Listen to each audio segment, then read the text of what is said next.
Voici le dernier né des magasins boulangers, une enseigne d'électroménager.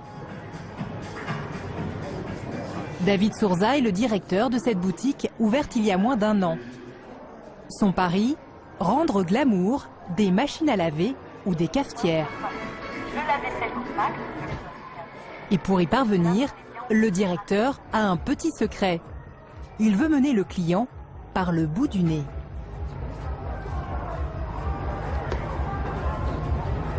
Là, par exemple, on se trouve dans l'univers café. Donc, il diffusait une odeur de café mêlée à du cappuccino. L'idée est, quand on rentre dans le magasin, avant de voir le produit, de se dire, tiens, il y a d'abord une odeur de café.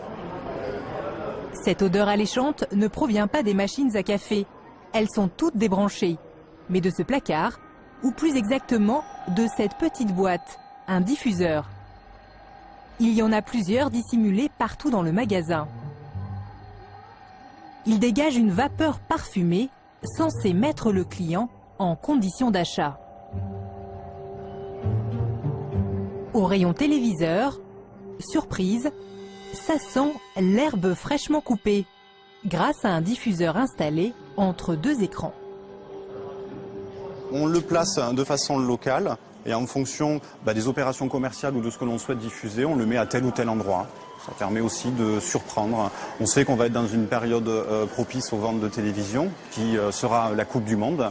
Ça permettra de théâtraliser le magasin déjà de par le visuel, avec du gazon coupé, des maillots, des ballons de foot, et associé à une odeur d'herbe coupée. Bon, le client est dedans, il est sur un terrain de foot.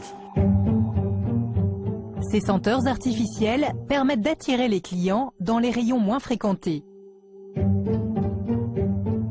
Ici, par exemple, la diffusion d'une fausse odeur de propre est censée les mener tout droit aux machines à laver. Et ça marche. D'après le magasin, la fréquentation de ce rayon a augmenté de 20%.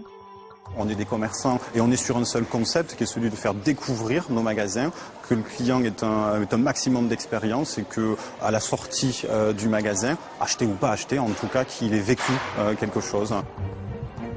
Vivre des sensations fortes, même dans un magasin d'électroménager.